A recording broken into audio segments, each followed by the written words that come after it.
JamesAllen.com is the online destination to easily design a customized engagement ring and save up to 50% compared to traditional stores. You pick a diamond, whether it's lab-created or earth-created, James Allen has over 200,000 conflict-free stones. Then you pick your ring setting and metal. And if you need some help, they have real-time diamond consultations available, where an expert can walk you through it all. Get 25% off your order at JamesAllen.com, code podcast. That's JamesAllen.com, code podcast.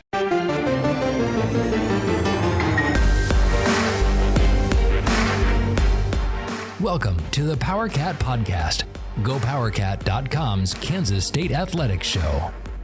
Make sure you're subscribing to our show at Apple, Spotify, Amazon, or wherever you get your podcasts. Now, from the GPC studios, here's your host, GoPowerCat publisher, Tim Fitzgerald. Welcome to the PowerCat Questions Podcast. I switched it up, freaked Zach out just now. Tim Fitzgerald, Zach Carlson, Cole Carmody, Ryan Gilbert, Dude Daphne. The whole crew is here in the GPC studios as we prepare you for your off weekend with our answering of your questions. I think I did that right. I'm not sure. We're sponsored by The Fridge. Make sure you stop into The Fridge. You're coming to town for the Iowa State game. It's a 6:30 game. I get it that you might have a lot of things on your agenda. There's so much stuff to do. I mean, you can go down to Tanner's or the Hilo or segment sponsors, but you need to swing through The Fridge. Their entrance is closed right now. The Fridge's entrance is closed? The driveway. You got to go in the other driveway. You got to go in the far driveway? You got to go all the way to the south. Folks, sometimes you're asked to work harder for the things you love. The Fridge currently has a different entrance. Figure it out yourself. If you're too dumb to figure it out, you should probably go to another liquor store. The Fridge, for smart liquor drinkers. I feel like I was doing okay till the very end. I feel like they pay us too much money for that read. I feel like they pay us money. Probably should do better. The Fridge, it's awesome. It kicks ass, and it won't make your mama jokes. Okay. By the way, everyone, we have a special going right now, and it's 2 months for $1. It ends Thursday night. So if you're listening to this on Friday, you missed it. But if you're listening to this on Thursday, get in there and get this special. 2 months for $1. Through the rest of the regular season of football, you're covered. You get Go PowerCat. I call it an extended test drive. You will dig it, I think. I hope. But check that out. And if you're seeing our YouTube videos over there on our YouTube channel, go ahead and subscribe to that, as well as this podcast. There's so much stuff. I need you to check a lot of boxes. Subscribe to podcasts, subscribe to YouTube channels, subscribe to The Fridge. Like us on Facebook. I didn't even think about that. Like us on Facebook, if it's up. Mm-hmm. If it's working. Any rumor to the fact that we took down Facebook because our traffic was so overwhelming at Go PowerCat? We actually did have a good day that day without Facebook. Message us on WhatsApp. Oh, yeah. No, message us on WhatsApp. Not. Cole accepts nudes. Those are noodles. Noodles. Here we go. Your questions from Wabash Station. Gills has the calm. First question comes from And the Calm. Yeah, it's a military term. Okay. Anderson Blumont asks, did Skylar Thompson's injury force him to play more like an NFL quarterback against Oklahoma? And if he continues to play that way, could it actually be a blessing in disguise when it comes time for the NFL draft? Yeah, he did. And Chris Kleiman said it at Tuesday's press conference. Thought it forced him to trust the routes and find a receiver. And he told me after the game, a couple times he thought I should run, and then there was a receiver. So it made him hold that split second.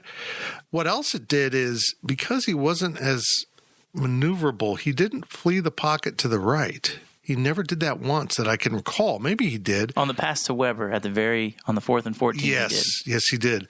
And if you squeeze him out, he's going to go to the right, and then he gets caught in that indecisive level of, do I run or pass? And this made him decisive. He was passing, so he just stayed in the pocket. I think it made him a much better quarterback. My issue is going ahead now. Once he gets his wheels back, is he going to overthink this damn thing and wonder, should I run, should I stay, and just end up doing neither, which is the worst-case scenario. But, yeah, it was a great performance by Skylar. He trusted his receivers to get open, and they got open. I think he should throw the ball more often. It's amazing what happens when you stay in the pocket, right?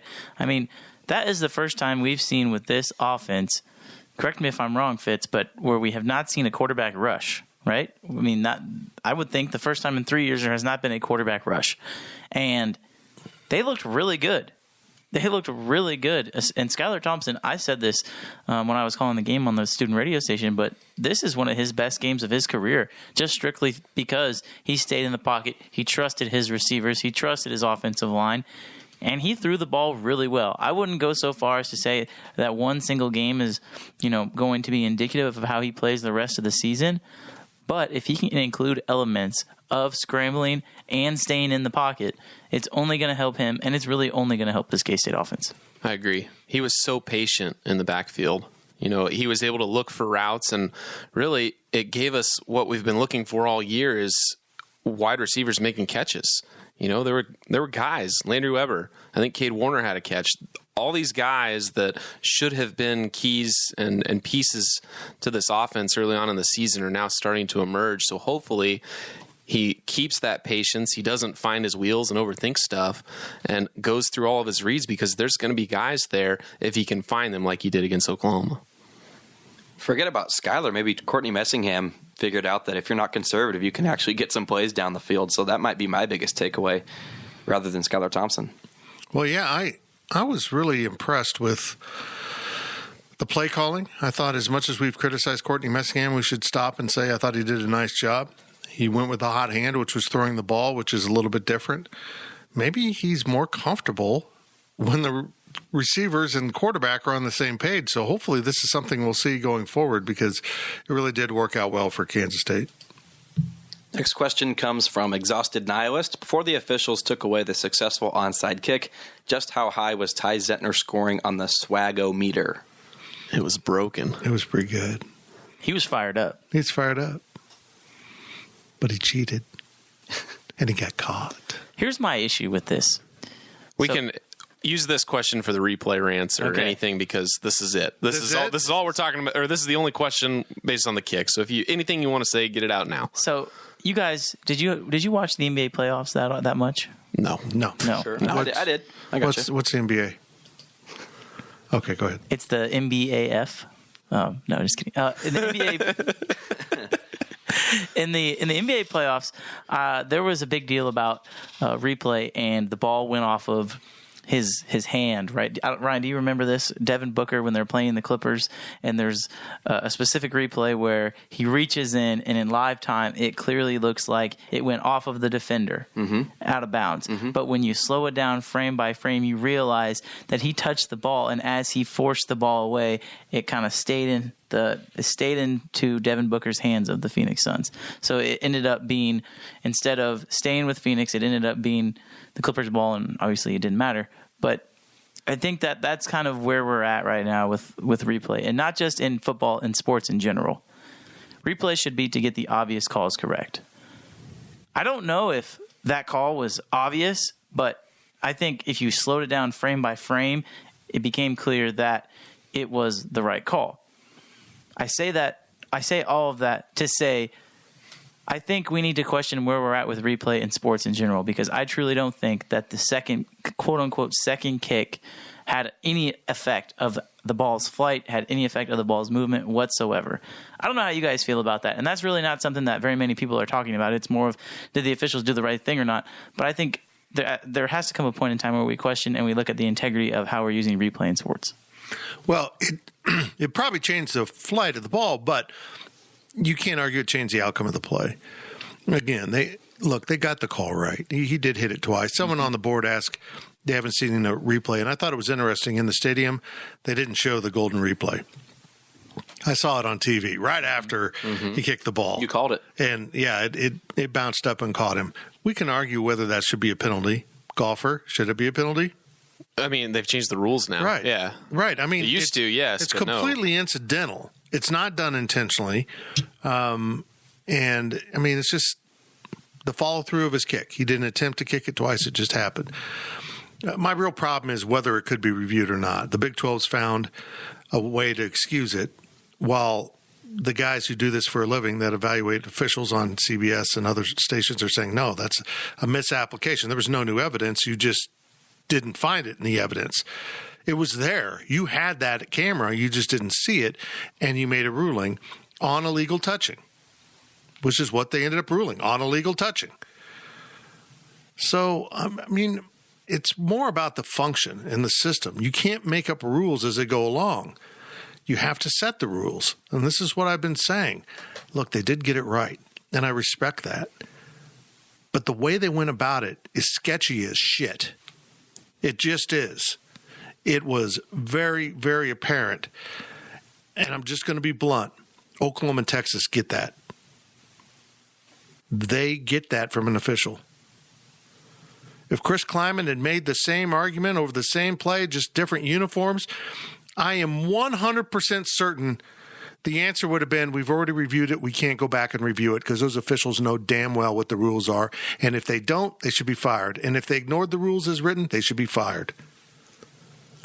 But again, the Big 12 is just protecting their guys instead of worrying about the integrity of the sport and how they can make mistakes, folks. These are grown-ass men. They made a mistake. Just say it was a mistake, and K-Staters will go, well, that sucks. Let's move on. I don't think the mistake necessarily came from the officiating crew. It came from upstairs or wherever, headquarters, wherever they look at these. If they look at them off-site, credit to Lincoln Riley for saying, hey, I'm willing to burn a timeout because he kicked it. I'm calling timeout. I'm challenging this. I don't care. Go take a second look because he made the argument. You looked at illegal touching, the wrong illegal touching. And I can see, yes, in the end they get it right, but I credit to him for at least trying and getting it. I think most coaches, probably Chris Kleiman included, they know the rule. They know once it's gone upstairs, you can't look at it, but he was at least willing to take a gamble to see if he could get it. I don't know if you guys noticed this, but during the review, the entire Oklahoma bench was on the field. I don't know if you guys noticed that, but that was something that I saw right away. It wasn't just the offense and the defense were out on the field. The whole entire team was out on the field as Lincoln Riley is just going ballistic at these officials while they're, reviewing it, and he's asking for the second challenge. To me, that should have been a penalty in the first place. I thought they missed that one.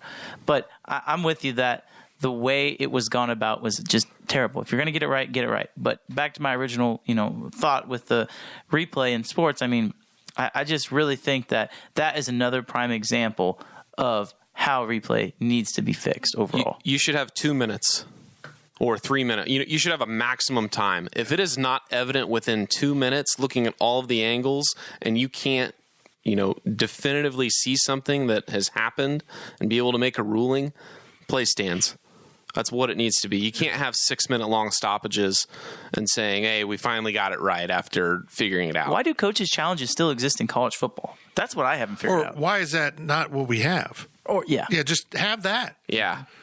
I'd rather see a challenge system in, than what we're doing. Bring the 2 minute warning in for second and fourth quarters. So everything under that time gets reviewed automatically, but everything else, you have to throw a red flag. I'm all for it. I think it should be all or nothing. It's like the NFL overtime rule. Are we in this or are we not? So you mean no replay? What do you mean? You can have no replay or just have it be the whole game by the the officials. No, I don't want the 2 minute whatever second. That's what the NFL is. I'm talking overtime rules where it's like, do you want it to be a tie or do you want to have equal opportunities? That's my point. You just went off the deep end. I have no clue what analogy with you're trying to replay make. with college football, it should either be everything is reviewed upstairs no matter what, or everything is a coach's challenge. There shouldn't be a middle ground with there's 2 minutes left. Yeah. Sorry, I'm very confused. So you're saying that the NFL has it wrong even the way they do it? No. I was just talking about NFL overtime rules. They're on the fence about Oh, I see. You're making a comparison. Getting a fair chance to win with the field goal. It makes no sense. Sorry. Oh. I'm going to be quiet now. I think I've lost you guys. I thought you were talking about Does anybody replay. get me? He's saying you either need to have all or nothing. No coaches challenge in college football or all coaches challenge in college football. I think I would allocate. That's a great idea. I think I'd allocate it this way.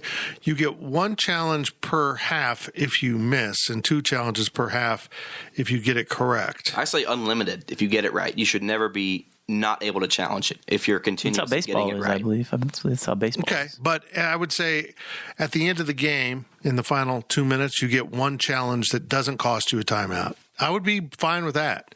Mm-hmm. I'd be fine with that. I mean, I guess you're right, Ryan. I mean, if it's going to cost you timeout and a coach is willing to be wrong 3 times, let him burn all his damn timeouts. Well, does that become a basketball use it or lose it timeout when you're nearing halftime and you've still got that challenge and you're just going to burn that? Might. Yeah. Might. That's a good point. One thing, they bring out a screen now for the official on the field. Why do they do that? Little tiny.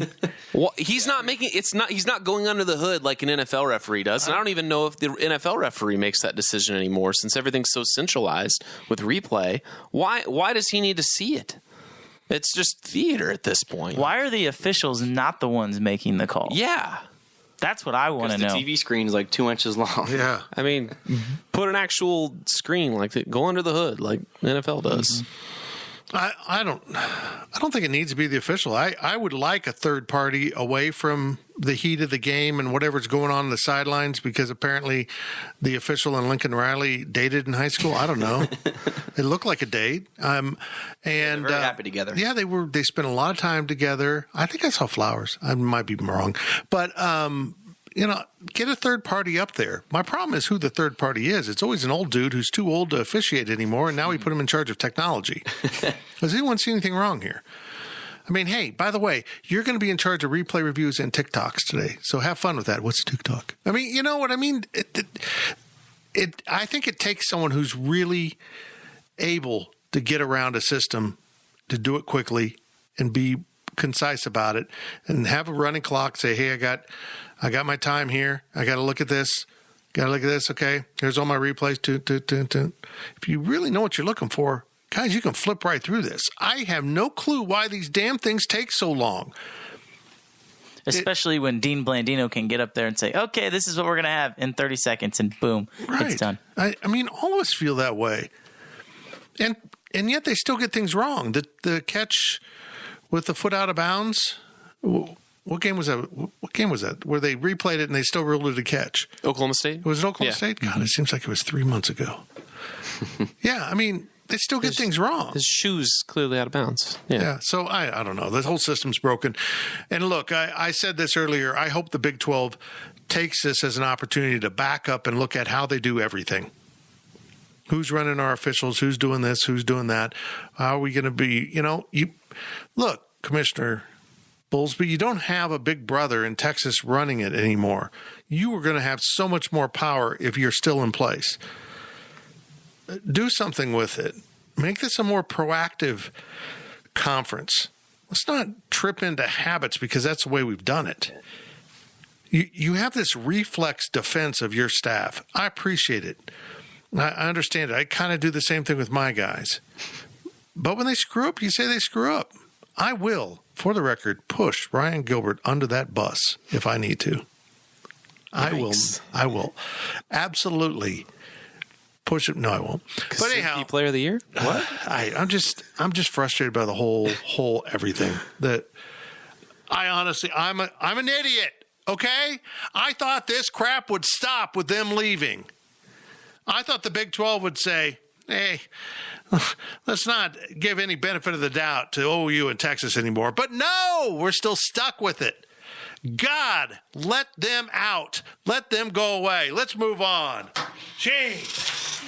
From K-State EMA 1989, will this staff bring in a transfer quarterback to compete for the job next season? You scared Daphne Fitz. I'm sorry, Daphne. I don't think so. I know that's on the agenda as a possibility, but man, you do that, you blow up your room. You know what I mean? Like if you're going to do that, you're admitting these guys are not the answer because two of them will be gone.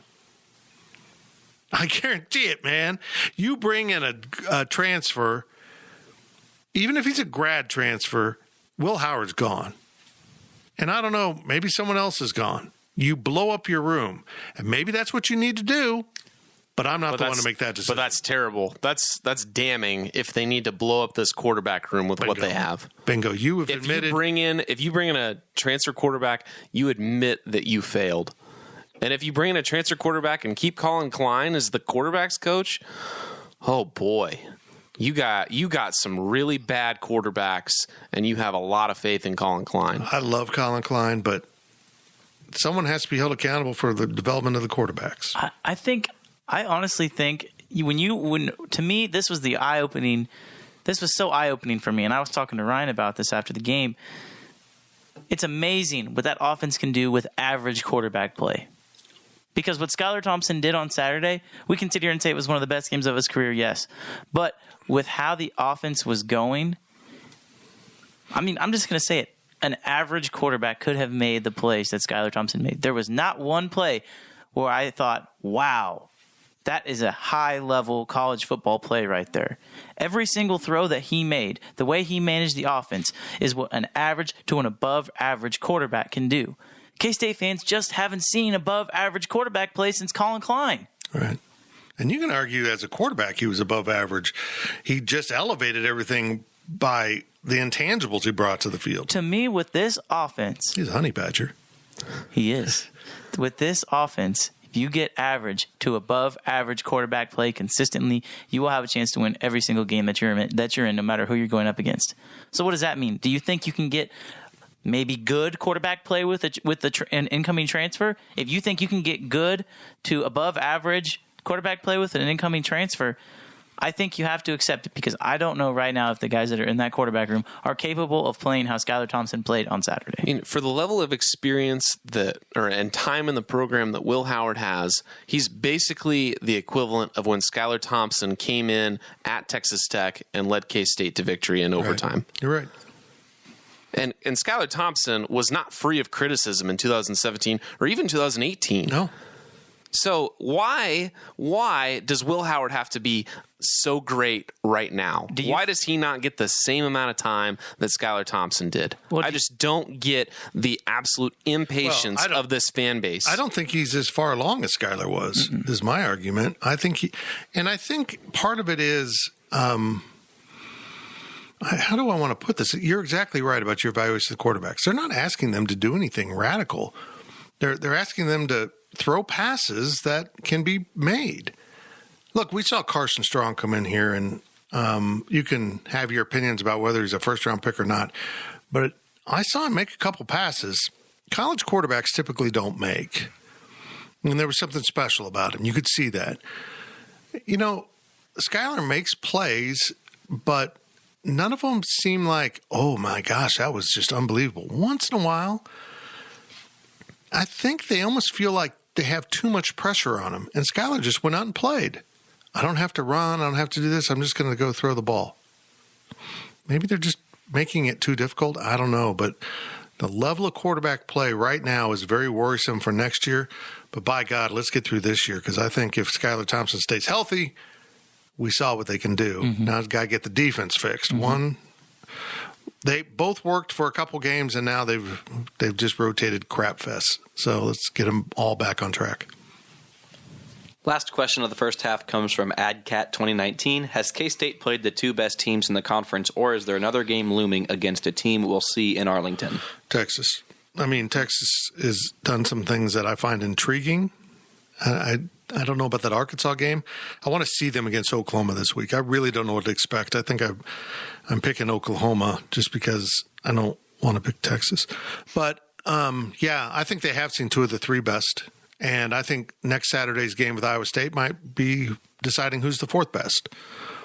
You know, West Virginia's out there, Baylor's out there. There's some other good teams, but I'm not impressed by TCU. I'm not overwhelmed by Texas Tech, and Kansas is Kansas. So, I mean, there's some really winnable games coming up for K-State. But Texas, at the end of the season, is going to be a real challenge. So just go win the next 6 to get to Texas and then figure out what happens. I think that's a realistic possibility. With the team that we saw on Saturday, especially with the offense, right? Because that is, to me, still the concerning spot. I know that the defense has not looked good against Oklahoma State and Oklahoma. But you're not going to face offenses that are going to consistently punch you in the mouth like Oklahoma State and Oklahoma did, because they ran the ball extremely effectively. We can talk about Spencer Rattler throwing the ball and only having 3 incompletions all we want, but make no mistake about it, those teams moved the ball because they ran the ball on K-State. Mm-hmm. There's no other team in the league that's going to be able to run the ball like those two teams. So Texas. Yeah, Texas. Fair. But again, you got to get to them first, right? I think the rest of the schedule, K-State has a very good chance to potentially get every single win. And if you come down in a situation like that, you've got to be happy. What was the ranking that K-State was like 4th in strength of record? Strength of schedule. Or schedule. Yeah, strength of schedule. 4th. in the country. And I don't think that's going to change much. Nevada will continue to win in the Mountain West, and Stanford is in a crappy conference, so they'll continue to look good. What a crappy conference. I'm going to do a daily delivery on how crappy the Pac-12 is and why are we sitting around discussing the strength of the future Big 12 when the numbers are already coming in that it'll be the third best football conference. I mean, this is just insane. I don't know, guys. The door's open to K-State. You mentioned the running game. Breece Hall, I'm a big fan of his. This will be a significant challenge for K-State. They've got to get this defense under control and get back to what they were doing early. We asked Chris Kleiman, have people figured this out? More people are running it. Eventually the spread stopped working the way it used to because everyone started running it and everyone started defending it all the time. And maybe this defense is kind of the flip of that. People are seeing more and more of it and starting to figure it out. Or is K-State executing it poorly? He said it's tackling and some execution. I think it's both, but they better get it solved because Breece Hall will run through them all day long if given the opportunity. Very good. That's the first half of this PowerCat Questions podcast. In the second half, Ryan Gilbert's going to talk about the NFL overtime rules, what goes into it, and his feelings about cheerleaders in the professional football ranks. It's all coming up on the PowerCat Questions podcast. Or maybe it's not. We're sponsored by The Fridge. GoPowerCat.com's PowerCat podcast continues after this short break. Selling a little or a lot? Shopify helps you do your thing, however you cha-ching. Shopify is the global commerce platform that helps you sell at every stage of your business. From the launch your online shop stage, to the first real-life store stage, all the way to the did we just hit 1 million orders stage. Shopify's here to help you grow. Whether you're selling scented soap or offering outdoor outfits, Shopify helps you sell everywhere. From their all-in-one e-commerce platform to their in-person POS system, wherever and whatever you're selling, Shopify's got you covered. Shopify helps you turn browsers into buyers with the internet's best converting checkout. 15% better on average compared to other leading commerce platforms. And sell more with less effort thanks to Shopify Magic, your AI-powered all-star. Shopify powers 10% of all e-commerce in the US. And Shopify is the global force behind Allbirds, Rothy's, and Brooklinen, and millions of other entrepreneurs of every size across 175 countries. Plus, Shopify's award-winning 24/7 help is there to support your success every step of the way. Because businesses that grow, grow with Shopify. Sign up for a $1 per month trial period at shopify.com/Odyssey Podcast, all lowercase. Go to shopify.com/Odyssey Podcast now to grow your business, no matter what stage you're in. Shopify.com/Odyssey Podcast.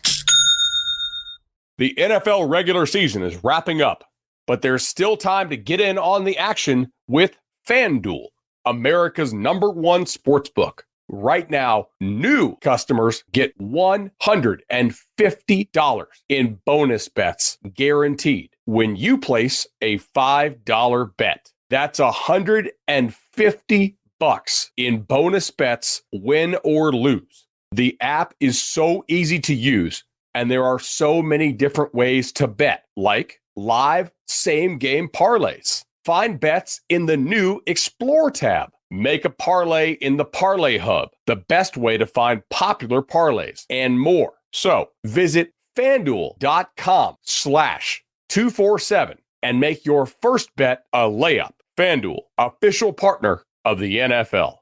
Must be 21 plus and present in Arizona, Colorado, Connecticut, Iowa, Illinois, Indiana, Kansas, Kentucky, Louisiana, permitted parishes only, Massachusetts, Maryland, Michigan, New Jersey, New York, Ohio, Pennsylvania, Tennessee, Virginia, West Virginia, or Wyoming. FanDuel is offering online sports wagering in Kansas under an agreement with Kansas Star Casino, LLC. First online real money wager only. $10 first deposit required. Bonus issued as non-withdrawable bonus bets that expire 7 days after receipt. Restrictions apply. See terms at sportsbook.fanduel.com. Gambling problem? Call 1-800-GAMBLER or visit fanduel.com/RG in Colorado, Iowa, Michigan, New Jersey, Ohio, Pennsylvania, Illinois, Kentucky, Tennessee, and Virginia. Call 1-800-NEXT-STEP or text NEXT-STEP to 53342 in Arizona, 1-888-789-7777, or visit ccpg.org/chat in Connecticut, 1-800-9-WITH-IT in Indiana, 1-800-522-4700, or visit ksgamblinghelp.com in Kansas, 1-877-770-STOP in Louisiana. Visit mdgamblinghelp.org in Maryland. Visit 1-800-GAMBLER.net in West Virginia, or call 1-800-522-4700 822-4700 in Wyoming. Hope is here. Visit gamblinghelplinema.org or call 800-327-5050 for 24/7 support in Massachusetts, or call 1-877-8-HOPE-NY or text HOPE-NY in New York, or visit oasas.ny.gov/gambling. Standard text messaging rates apply. Sports betting is void in Georgia, Hawaii, Utah, and other states where prohibited. Welcome back to the Power Cat Podcast.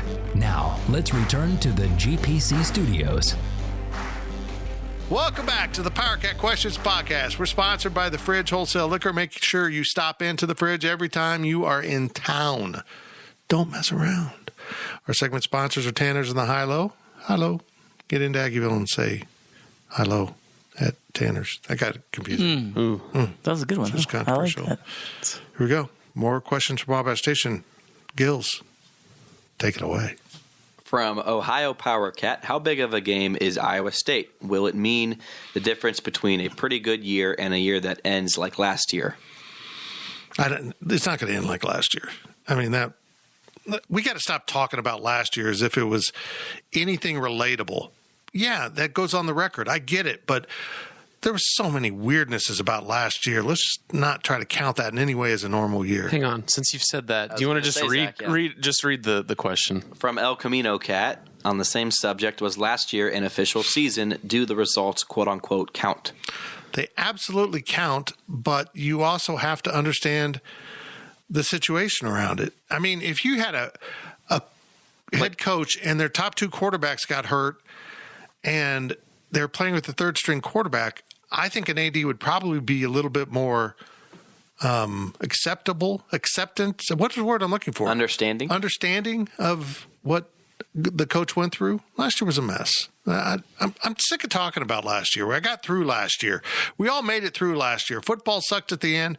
It has nothing related to what's going on in the field right now. I truly believe that. In fact, I think it's had a positive on this team.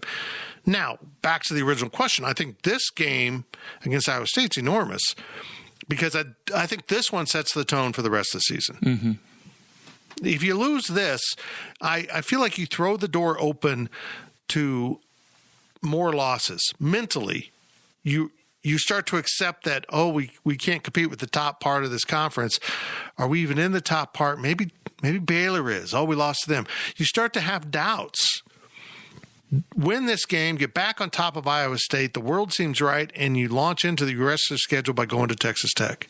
I think it's a really, really important game. For this team, there's a huge difference between 3-3 and 4-2. A chasm, a canyon of difference between 3-3 and 4-2. I don't see any way where K-State doesn't win this game. Wow. I've looked at it, and I really think that the way that K-State played on Saturday showed not only to themselves, but really to the rest of the conference that they can play their B+, B- game and still be able to compete with any team in the conference. The defense was awful on Saturday. It was awful. That's the worst performance we've seen them have the entire season. Was the offense good? Sure. But that was the same type of offense that we've seen from a Skylar Thompson-led team. They didn't break the bank. They got a special teams touchdown. They capitalized on short fields every once in a while. But it wasn't anything where it was like, wow, this offense they can't be stopped, because guess what? We still saw the 3 and out in the beginning of the third quarter. Mm-hmm. Put that on your bingo chart, folks, because that has been something that has been happening for the previous 2 years, 3 years really. But I guess I just don't see a way that they lose this game. And if they do lose this game, then you have to change your expectations to 6-6 or 7-5. Yeah, I think this is the divide. This is the fork in the road. Which way does K-State want to take their season? They win this one, well, I think it's possible they run off 5 or 6 straight and be in the conversation for that second spot in the championship game. If you lose this game, I think you open yourself up to maybe losses to West Virginia, maybe a loss to Baylor, and maybe you're looking at 6-6. And that's what I've said. If K-State gets through these first 3 conference games and they go, if they go or start 3-3 to start the first 6 games of the season, that second half is going to be tough to get to bowl eligibility. But if you get through 4-2, 5-1, like I've said, I think that opens up the opportunity where you can go and run the table. And this schedule is built so well. I get that K-State started on the road for the millionth time this year. But if you look at the rest of the schedule, it's amazing. it's literally a gift. I would take that trade every year to get this schedule just to build yourself up. You have a couple hard games first, but then you take the bye week. It is just a mountain up, essentially, with some little Kansases and TCU and Texas Tech's in between. It's incredible. I mean, they leave the state of Kansas once between now and going to Texas. They go to Lubbock. That's it. There are other road games at Kansas, which that's in Lawrence, if you don't know. And it's every other year it's known as Manhattan East. Manhattan East. And it will be again. So, I mean, this is a great opportunity. You're playing at home. You're hardly traveling. You have to go to the cotton fields of Lubbock, Texas. So weird. That, you should be able to win this game and get into cruise control a little bit. That's a little overstated, but you know what I mean. The challenges drop. If you get bad Brock Purdy, you're going to win. If you get good Brock Purdy, you might have issues. They saw good Brock Purdy last year. Kansas saw good Brock Purdy. So now I want someone in the Veneer Football Complex to go through all the film possible to try to figure out what is the key to Brock Purdy feeling comfort and feeling like he's a total idiot, making stupid passes. Because there isn't much difference. I mean, there isn't an in-between here. You either have bad Brock or good Brock, and you got to figure out how to get bad Brock, and you're going to win that game. I do want to answer El Camino Cat's question with an analogy. Barry Bonds was a great hitter of the baseball. Yes. And he also used steroids. I know I do too. That is my thoughts on last season. Yeah. There is an asterisk. Okay, there we go. But not everybody was using steroids. But the good hitters were. Everybody was. Who was clean? Who was clean? This is completely off topic, but who was clean at that time? I think there's an analogy where you can bring it all back. Billy Butler. I can guarantee you he's never done steroids. He's done pancakes. I think there were some antibiotics in those country breakfasts. Mm-hmm. From KNED, Iowa State went to the 3-3-5 to limit spread explosive plays 3 years ago. Have offenses adjusted, and as K-State went to it a year late? All but two teams, Tech and everyone, ran more than passed Saturday and were near or more than 4 yards per carry. Our offense is simply running it over or willing to take the open 9-yard underneath route now. Yeah, all that's true. I mean, this is one of the things I love about football. Bill Snyder always said it. It's cyclical. It all comes back around. He was running the spread in 1989, 91, 92. That guy came around and he decided, well, this Michael Bishop kid's pretty good at running the ball. Maybe I should do the quarterback run. And that changed. But he was always like out of sync with the rest of the conference. That's part of his brilliance. Everyone was running the ball. He threw it. Everyone started throwing the ball. He ran it. And that's what's happened in college football now. Everyone's altered their defense, lighter, faster, be able to run to the ball more. So the offense has said, okay, we'll go back to power running. And that's working. So now what are teams going to do? I wish K-State would throw the 4-man front out there once in a while. They're short on defensive ends right now, but show it. They got so predictable on Saturday with that 3-man front. It seems like they ran three-man front with zone beneath and they just let him get comfortable. Damn it. Why does K-State let quarterbacks get so comfortable by running the same thing over and over? I've seen it with multiple defensive coordinators now. And this is the same D coordinator who scrambled the brains of Spencer Rattler last year by changing things up. And this year, every time I looked up, just throwing it underneath the zone. Here's a little check down. He's over there just standing there all alone. It's very frustrating to me. Very frustrating. I agree with all you said, Fitz, but I mean, I don't necessarily think that running the football is the new trend, because this goes all the way up to, we've talked a little bit about it before, but I mean, it goes all the way up to the NFL. The NFL's running back lifespan is 4 years. Yep. The reality of the situation is more and more athletes are either playing defensive back or wide receiver, because in the end of the day, those are going to be the guys that, if they want to make money, that's where they're going to have to play. So when it all comes down to it, more athletes are playing those positions than are playing running back. I don't necessarily think that just because there was only a few teams that ran the ball more than they threw the ball, that means that somehow K-State is being left in the dust with this. I still think that the spread offense, you look around college football, it's maybe more 50-50 than it has been in the past, but the big plays come from throwing the football. That's just the bottom line. Well, and I think a lot of teams are having success. I haven't looked at the film, but they're lining up in the spread and running. So you spread out that defense and then you run. Simple things that Mike Leach did at Texas Tech very, very well. Everyone thinks of his passings. His running game was quite dangerous because it kept you on your heels all the time. From Cliff Clavin 754, it's year 3 for this staff, and K-State has lost 7 consecutive conference games for the first time since 1989 to 1990. Is the program stuck, or is it making progress that isn't showing up in the win column yet? Well, they have a good chance to win 7 straight. I don't know what to say. The people that are stuck on the 7 straight losses, I know it's a fact. I know it's. Kansas State had a library burned down, and kids couldn't study at the library. I mean, did that make it a lesser institution? I mean, things happen during the course of any business. Yeah, they've lost 7 straight. If it continues into this season, I'm with you, folks. But in my book, they've lost 2 straight in the conference. If they'd lost non-conference games, I might be really alarmed. But we know what they did in the non-conference, and we're getting more clarity on it. They absolutely flattened what's turning out to be a pretty decent Stanford team. And with a backup quarterback, they took apart Nevada. So, no, I'm not buying into this. Some of you are so eager to be negative. This is the start of the 3rd season of a rebuild when the 2nd season did nothing to lend itself to rebuilding. Nothing. Nothing from that season other than clearing out some dead wood in the locker room that was causing problems and figuring out that the transfer portal is of great value to you. Nothing really about last year was normal for a 2nd season of a head coach. Nothing. There was no blueprint. There was no way to know how to get through that. Some coaches did better than others. Some locker rooms did better than others. I truly believe some programs cheated on their COVID testing. I'll go to my grave believing that. There is no way some of those programs had almost 0 COVIDs.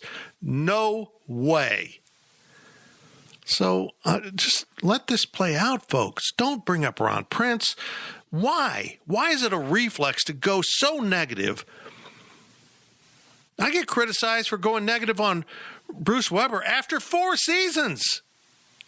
And here we got people 2.25 seasons in. Actually, it's closer to 2.45 seasons in. Just throwing stuff at the wall. Ron Prince all over. They've lost 7 straight. Stop! Jesus, go to the stadium and yell. Could you imagine these fans as Florida State fans right now? Holy crap. I would argue. What would they do? I would argue it has shown up in the win column. I would argue the progress has shown up in the win column because guess what? The team from 2017 or 2018, they don't beat Stanford. They don't beat Nevada. The team from 2019, they might not beat Nevada. Well, the team from 2021 does. And they did. Yeah. So I would argue that, sure, maybe it's not showing up in the conference when the first 2 games of conference. But again, we already talked about you played 2 of the best teams in conference. I would argue that the progress is showing up in the winning column. Let me dive deeper. So I get this sense that there's this undertow with some of these opinions that it's not that they hired the wrong guy in Chris Kleiman. It's that they should have never let Bill Snyder go. Nobody loves Bill Snyder more than me. Nobody respects him for what he did more than me. I've seen it up close. But folks, if you don't grasp that the program was literally falling apart, if you don't believe me, I don't know what to tell you. There were no running backs on scholarship at Kansas State when the new coaching staff arrived.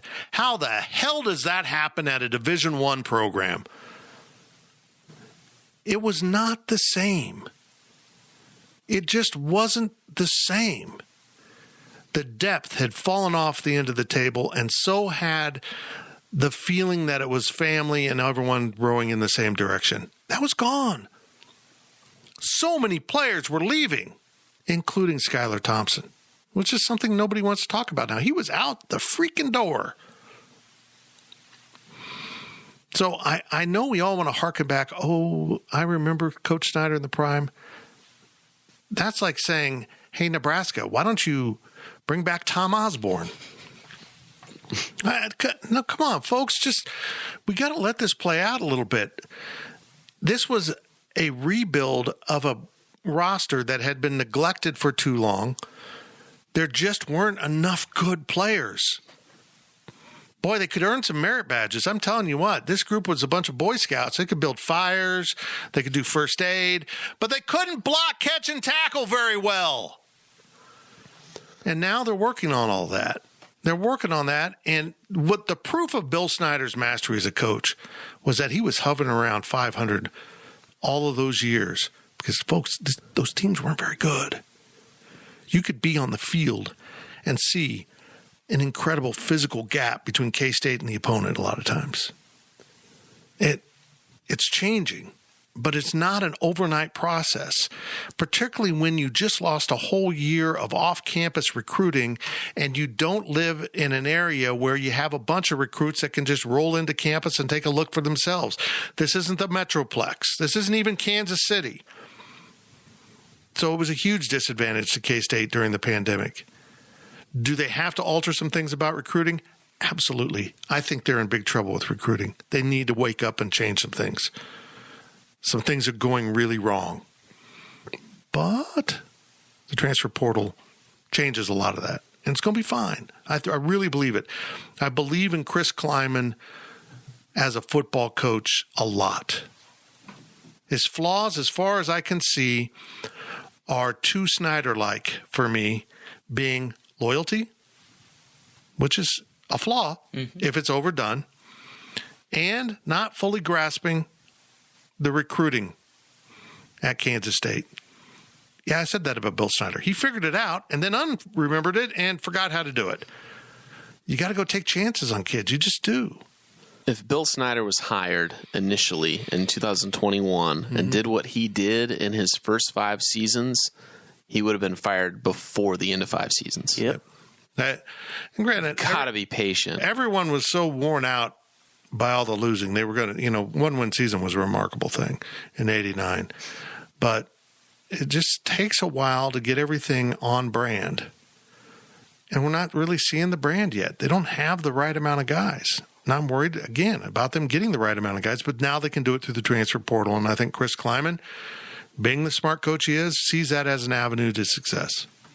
From KNED, you keep saying you expect the conference moves to be done for 2023, but ESPN doesn't get the SEC games from CBS until 2024. Do you think ESPN wants CBS having the first Oklahoma and Texas SEC games?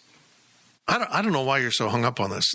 All of these talk about contracts. Everything we're discussing here is about contracts. And you think that one thing is the most golden rule of all of this. Look, if they really want to leave, they're going to leave. They'll buy their way out. K-State and the Big 12 might end up owning their rights. They might get all the money. Nobody wants this current predicament to go on. We're not even halfway through this season, and everyone else in the Big 12 is sick of OU and Texas. They can generally, off and die. They'll figure this out. And if I'm the Big 12, I tell them, hey, you've already given notice. You owe us money, and you're out. You guys can figure out what you want to do. Oh, the SEC doesn't want you? Have fun as an independent for a year. That's not our problem. Do you want me to actually answer the question? Answer it.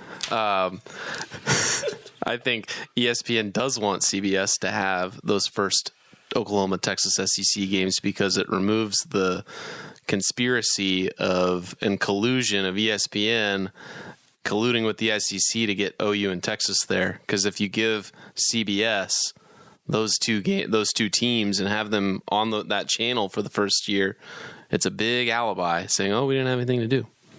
That's good. That's good, Zach. So there you go. Mm-hmm. Thanks for the analysis, Zach. I think they'll take 1 year for the next 15 on their network. That's just my opinion. I agree. It does OU and Texas are playing football games now, and CBS doesn't have them. What's 1 year of them having CBS having OU and I don't Texas? think ESPN and the SEC are too worried about all of that. I really don't. They want them in there right now. And if they could have them right now at the right price, they would take them for 2022. They absolutely would. Absolutely. Oh, we've got an extra $150 million laying around. Here you go. We'll take them. You know, if the money was there, it's all about money. That's all this is. All of this will be worked out with money, including the American teams joining the Big 12 early, including BYU getting out of some games probably. Money solves everything. I wish I had some. Last question comes from KSU number 1. Are we done with games on ESPN Plus? I think so. But Gene Taylor brought something up, and this is so ESPN. They didn't get their full inventory last year, apparently, so now they want it. But what I don't understand is they didn't get their full inventory, but the payout from ESPN was less. Right? They didn't pay their full amount. They paid for the number of games they had. The drop, there was a drop in Big 12 revenues from TV because they didn't have as much inventory. Because they lost a non-conference game? Yeah, they only had 10 games as opposed to 12. So they lost a total of 24 games. Yeah. The only game that would be on ESPN Plus. Or, excuse me, 20 games. I just counted 12 teams. K-State, KU, right? That'd be the only game that would be on there. Why wouldn't? I don't. There's a I think Tech or Baylor, TCU. I mean, what is going to make ESPN the most revenue? I mean, we can talk about ratings, whatever, which game each week, however, ESPN and Fox, because Fox, let's not forget, Fox is a player in this. Right. They get to have first pick every once in a while. And when I say every once in a while, half the time. I think it's half or even a third. Fox gets preference, right, at least occasionally. So they are a part of this. But for me, with the ESPN thing, it comes down to revenue. K-State, Oklahoma State. That was going to be the most optimal place to put that game. Unfortunately, it wasn't on ESPNU for you to channel surf, some random fan to channel surf to. You had to deliberately go to ESPN Plus. But in the end, it makes ESPN more money, makes the Big 12 more money, makes K-State more money. It sucks. It does suck. But it's a math problem. And I do believe ESPN is manipulating ratings, moving teams around to fit their needs. But it doesn't help the argument at all that OU and Texas, along with Oklahoma State, are the three best teams in this conference. So two of the three, they're going to be on TV a lot. They just are. And that's how it works. Iowa State is now falling off the end of the table. They had been on TV. If Cincinnati and BYU were in the conference today, those teams would be on the network. They just would. They're the better teams. It's hard to make that argument when you suck. And by suck, I mean right now K-State is unranked and 0-2 in the conference. That, according to, that is. If you're a person from a network, that's not a game you want. You want a storyline. But yeah, I'm all for streaming. But I wish they were a little more transparent in how they do it. I still can't figure out how Kansas State, Oklahoma State was on that because it's not a third-tier game. But Gene Taylor says they are owed inventory. And I just don't. I swear that I don't understand how it's a Big 12 game. They own the inventory already. What? It was going to be on some ESPN network anyway. Right. It doesn't matter where it is and saying it's inventory. You had the game anyway. Right. It's not like Fox picked it up.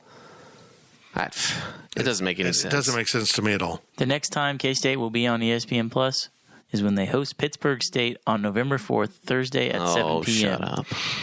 But there's still football games after. There's soccer games on there, Cole. Oh, crap. Yeah. I'm not bothered by games beyond ESPN Plus. Granted, the production isn't as good. The announcers aren't as good. I get all that. At least 2 years ago, ESPN Plus they actually treated ESPN Plus like it was a channel. Right. They gave good announcing pairs on there. Pretty sure Mike Golick Jr. was he on there as a commentator for a little bit? Yeah, folks, the ESPN is just mailing it in right now with talent. I mean, they're losing people. It's just sad to watch because they can't afford it. They overpaid for the SEC. Love it. Have fun. That's it for the PowerCat Questions podcast. I'm grumpy, so I apologize. No, I don't. Thank you for listening to the PowerCat podcast.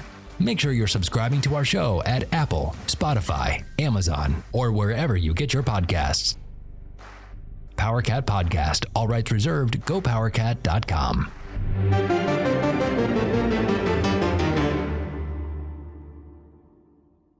With Blue Link Plus, you can access your Hyundai Tucson Limited remotely. Doors unlocked, temperature set, lost car found. There it is. Get complimentary class-leading Blue Link Plus. Call 562-314-4603 for complete details.